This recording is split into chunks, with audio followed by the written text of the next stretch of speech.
حالی یا اللہ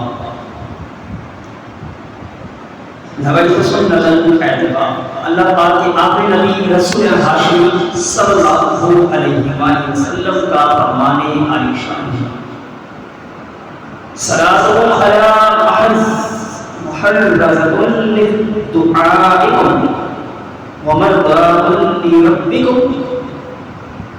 وزکاۃ لأعمالکم ترجمہ تمہارا مجھ پر درود پاک پڑھنا تمہاری دعاؤں کی حفاظت کرنے والا اور تمہارے رب کی رضا کا باعث اور تمہارے اعمال کی پاکیزگی کا سبب ہے۔ یعنی اگر دعاؤں کی قبولیت کی تمنا رکھتے ہو تو اے لوگوں جمعے کے دن ہر وقت درود پاک پڑھتے رہو۔ دعا کے ساتھ درود پاک نہ پڑھنا جائے تو دعا قیامت تک بھی قبول نہ ہوگی۔ دعا ورد پاک درود پاک کے صدقے ہی قبول کی جاتی ہے۔ درود پاک کی یہ عزت و برکت و روایت سے ثابت ہے۔ قال اللہ تبارک و تعالی فی القرآن الکریم اللہ پاک قرآن کریم میں فرماتا ہے وَنُنَزِّلُ مِنَ الْقُرْآنِ مَا هُوَ شِفَاءٌ وَرَحْمَةٌ لِّلْمُؤْمِنِينَ صدق اللہ العظیم وصدق رسولہ النبی الکریم صلی اللہ علیہ وسلم۔ ترجمہ اور ہم قرآن میں وہ چیز اتارتے ہیں جو ایمان والوں کے لیے شفا اور رحمت ہے۔ پیارے اسلامی بھائیوں، نشیب و فراز یعنی دکھ پریشانی زندگی کا حصہ ہے۔ ہم بیمار بھی ہوتے ہیں، شفا بھی ملتی ہے، پریشان بھی ہوتے ہیں، خوشیاں بھی نصیب ہوتی ہیں۔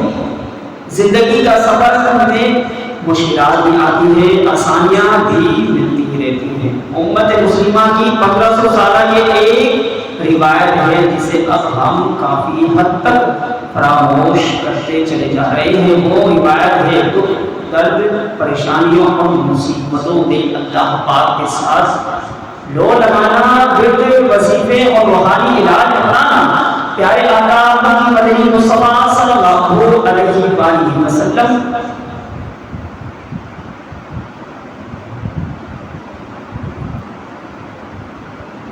وسلم کی سیرت پاک سے شروع ہو پچھلی صدی تک اپنی تاریخ دیکھیں۔ یہ دو وظیفے دم دھوپ روحانی علاج مسلمانوں کی عمومی عادات کا حصہ تھے۔ اب یہ عادات بالکل الحمدللہ نہیں ہوئی، البتہ اس جانب سے توجہ کافی ہو گئی ہے۔ ہماری یہ زیادہ تر توجہ ظاہری اسباب کی طرف ہونے لگی ہے۔ بیمار ہوئے تو میری نگاہ ڈاکٹر کی جانب ہوتی ہے، کوئی قانونی مسئلہ ہو گیا تو میرا خیال وکیل صاحب کا آتا ہے، روپیے پیسے کا مسئلہ ہو گیا تو سب سے پہلے دوست احباب یاد آتے ہیں۔ میں یہ نہیں کہتا کہ ڈاکٹر اس کے پاس جانا غلط ہے، وکیلوں سے ملنا غلط ہے، ظاہری اسباب اپنانا ہی نہیں چاہیے، نہیں، ایسا ہرگز نہیں ہے۔ یہ دنیا دار کا اسباب ہے، یہاں جو کچھ ہوتا ہے اسباب کے تحت ہی ہوتا ہے، یہاں اسباب اپنانے ہی ہوں گے۔ البتہ ہم مسلمان ہیں، ہماری پہلی توجہ اللہ پاک کی جانب ہونی چاہیے۔ ظاہری اسباب کے ساتھ ساتھ ہمیں چاہیے کہ ہم اولاد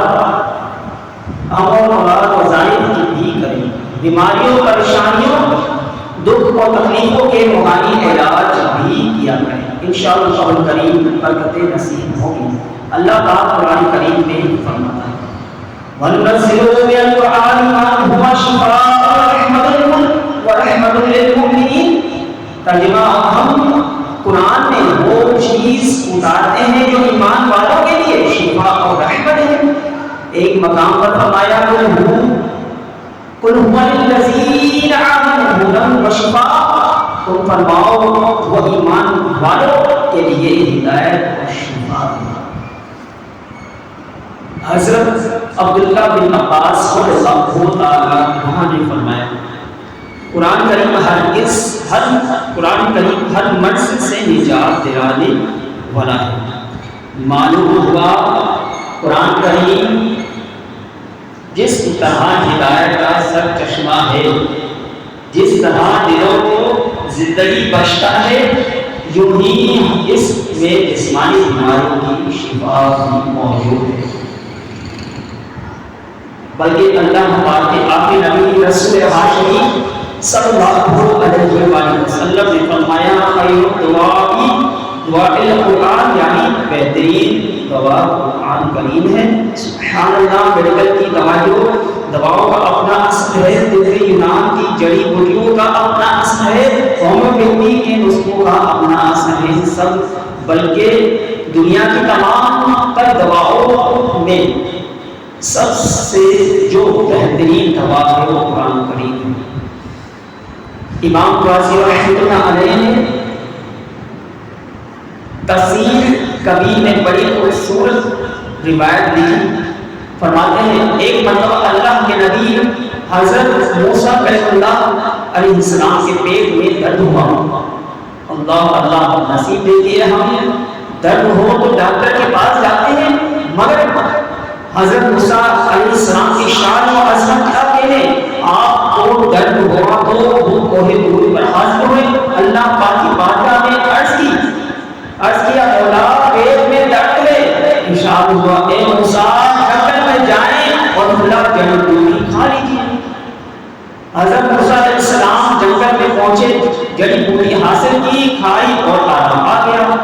کچھ عرصے بعد پھر پیٹ میں اسی طرح کا درد ہوا، اب حاضر حضرت موسیٰ علیہ السلام کو علاج معلوم تھا، چنانچہ جنگل میں گئے، وہی جڑی بوٹی لی اور کھا لی، مگر خدا کی قدرت کہ اس بار اس کا اثر الٹا ہو گیا، ہوا پہلے درد ٹھیک ہو گیا تھا، اب مزید بڑھ گیا۔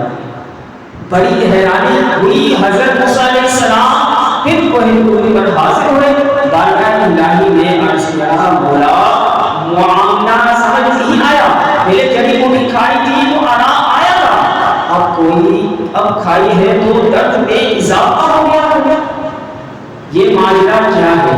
ارشاد ہوا موسیٰ پہلے میرے حکم سے گئے تھے، میری مشیت شامل تھی تو شفا ملی، اب کی بار اپنی مرضی کے سے گئے، میری مشیت شامل نہیں تھی تو درد بڑھ گیا۔ اے موسیٰ کیا آپ نے نہیں جانتے بے شک دنیا کی ہر چیز زہر قاتل ہے، میرا نام اسے شفا والی بناتا ہے۔ اللہ اکبر، پتہ چلا اللہ پاک کا نام اللہ پاک کا کلام ہے جس میں ذاتی طور پر شفا موجود ہے، باقی جتنی چیزیں ہیں انگریزی دوائیں ہو یا یونانی جڑی بوٹیاں ہو، ہومیوپیتھی کے نسخے ہو یا گھریلو ٹوٹکے ہو، ان میں شفا آتی ہے تو اللہ پاک کے نام اور کلام کی برکت سے آتی ہے۔ اس لیے خدا نہ خواستہ بیماری آ جائے تو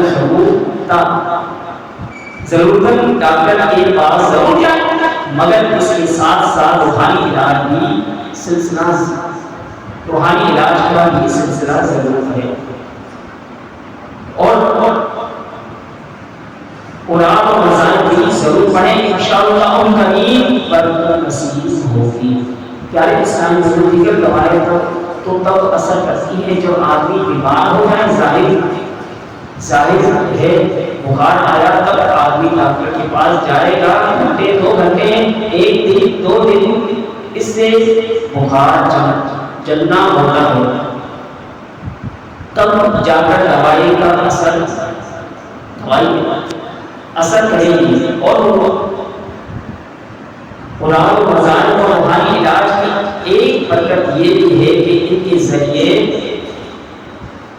پیشگی ہی بیماریوں اور پریشانیوں کو روکا جا سکتا ہے۔ جیسے حدیث پاک سنیے، رسول اکرم نور مجسم صلی اللہ علیہ وآلہ وسلم نے فرمایا جو بندہ صبح و شام 3 مرتبہ دعا پڑھے، بسم اللہ الذی لا یضر مع اسمہ شیء فی الارض ولا فی السماء وهو السمیع العلیم، فرمایا لم تصبه فجاءته بلا، صبح کو پڑھے تو شام تک، شام کو پڑھے تو صبح تک، کوئی بڑی پریشانی اسے نہیں پہنچے گی۔ طبرانی شریف میں روایت ہے محبوب نشان فقیہ سلطان صلی اللہ علیہ وآلہ وسلم نے فرمایا لا حول ولا قوة الا باللہ دعاؤں تسعین و تسعین داعی یسرع اہلہ ترجمہ لا حول ولا قوة الا باللہ پڑھے تو یہ وظیفہ 99 بیماریوں کی دوا ہے جس میں سب سے چھوٹی بیماری غم ہے۔ ایک اور روایت ہے جو 100 مرتبہ لا حول شریف پڑھے اسے کبھی تنگدستی نہ ہوئی۔ پتہ چلا اگرچہ ابھی بیماری آئی نہیں ہے، بندہ بالکل تندرست ہے، پھر بھی روزانہ لا حول شریف پڑھ لیا کرے۔ اللہ پاک نے چاہا تو اس کی برکت سے بیماریوں اور پریشانیوں سے محفوظ رہے گا۔ روایت ہے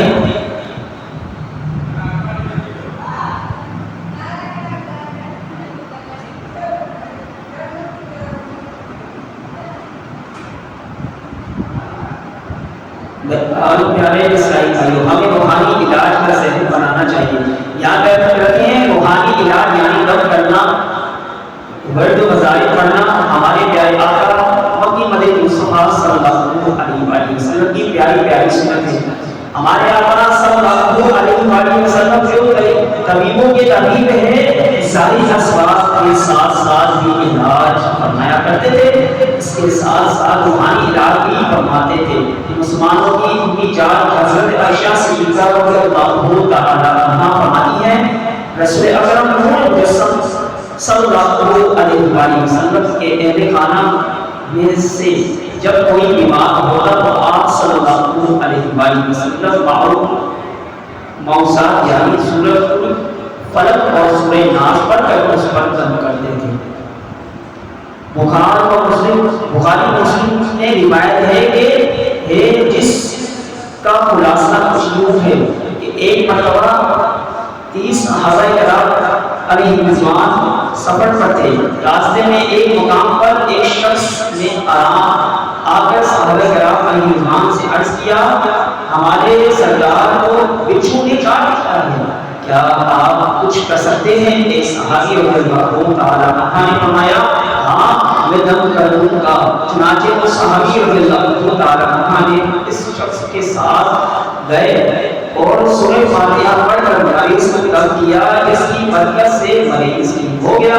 حضرت خارجہ بن سرد رضی اللہ تعالی عنہ اپنے چچا جان سے روایت کرتے ہیں، وہ فرماتے ہیں میں رسول اکرم نور مجسم صلی اللہ علیہ وسلم کی خدمت میں حاضر ہوا، وہاں سے واپسی پر میں ایک قوم کے پاس سے گزرا، ان کا کوئی شخص پاگل تھا جسے انہوں نے لوہے کی زنجیروں کے ساتھ باندھ کر رکھا تھا۔ انہوں نے مجھ سے کہا کیا تم اس کا کچھ علاج کر سکتے ہو؟ چنانچہ میں نے 3 دن صبح اور شام سورہ فاتحہ پڑھ کر اس پر دم کیا تو اس کی برکت سے وہ پاگل شخص بالکل ٹھیک ہو گیا۔ کیسر کثیر روم کے بادشاہ نے مسلمانوں کے دوسرے خلیفہ حضرت عمر فاروق اعظم رضی اللہ تعالی عنہ کو خط لکھا کہ مجھے دائمی درد سر کی شکایت ہے، اگر آپ کے پاس اس کی دوا ہو تو بھیج دیجیے۔ حضرت عمر رضی اللہ تعالی عنہ نے اس کو ایک ٹوپی بھیج دی۔ کیسر اس ٹوپی کو پہنتا تو اس کا درد سر ختم ہو جاتا، اور جب سر سے اتارتا تو درد سر پھر لوٹ آتا۔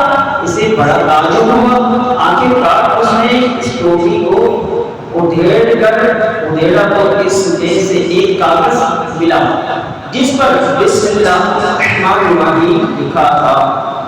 امام شافعی رحمۃ اللہ علیہ ایک شخص نے اپنی آنکھ کی بیماری کی شکایت کی تو آپ نے اسے بسم اللہ الرحمن الرحیم کے ساتھ سورہ اور آیت نمبر 22 فَكَشَفْنَا عَنْكَ غِطَاءَكَ فَبَصَرَكَ الْيَوْمَ الْحَدِيدُ اور سورہ حامیم سجدہ کی آیت نمبر 44 میں الذین آمنوا وهدى وشفاء کے تعویذ بنا کر دیا، جسے پہننے کی برکت سے اس کی یہ بیماری دور ہو گئی۔ پیارے عیسائی بھائیوں، معلوم ہوا تعویذ پہننا، ان سے فائدہ اٹھانا بالکل جائز ہے۔ بعض روایت میں ہے جن میں تمائم باندھنے سے منع کیا گیا ہے، بعض کی یہ روایت پڑھ کر غلط فہمیاں ہوتی ہیں۔ اصل میں تمائم اور چیز ہے، تعویذ اور چیز ہے۔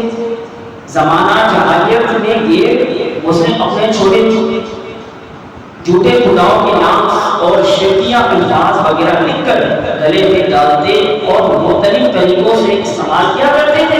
انہیں تمائم کہا جاتا تھا، جبکہ تعویذ وہ ہوتا ہے جس میں قرآنی آیت، اللہ پاک کے پاکیزہ نام اور ان کے آداب اور دعائیں وغیرہ لکھی ہوتی ہیں۔ علامہ علی قاری رحمۃ اللہ علیہ فرماتے ہیں، تمائم باندھنا یا کسی طرح استعمال کرنا ہرگز درست نہیں ہے، جبکہ تعویذ کا استعمال نہ صرف جائز ہے بلکہ یہ مستحب، قومی پسندیدہ اور بابرکت بھی ہے۔ امام کشمیری رحمۃ اللہ علیہ وفاق میں رسول اکرم صلی اللہ علیہ وسلم کی زیارت ہوئی تو پیارے آقا مدینے والے مصطفیٰ صلی اللہ علیہ وسلم نے فرمایا، تم پریشان ہیں؟ میں نے عرض کیا میرا بیٹا بیمار ہے، اس کی حالت نازک ہے۔ ارشاد فرمایا، آیت شفا کی طرف دھیان کیوں نہیں کرتے؟ چنانچہ بیدار ہو کر آپ رحمۃ اللہ علیہ نے آیت شفا کی 3 مرتبہ پڑھ کر اپنے بچے پر جب کیا، جس کی برکت سے اسے شفا مل گئی۔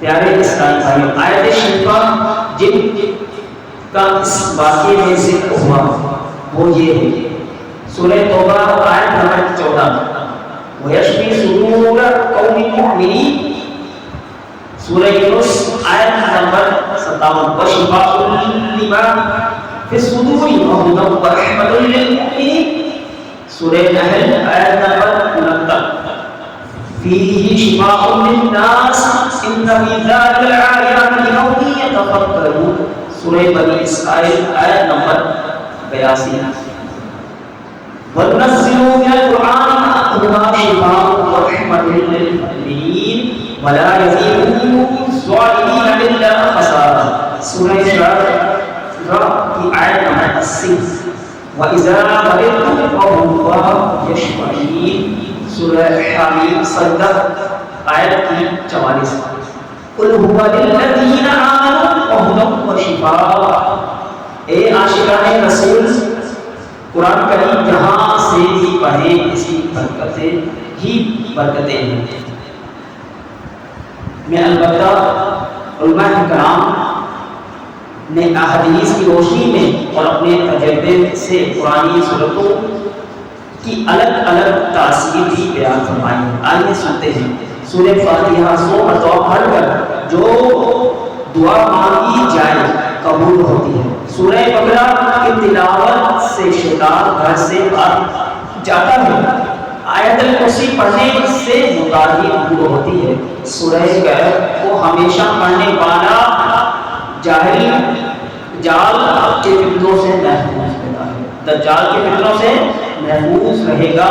والدین کی قبر پر ہر جمعے سورہ یاسین کی تلاوت کرنے سے اس کے حروف کے تعداد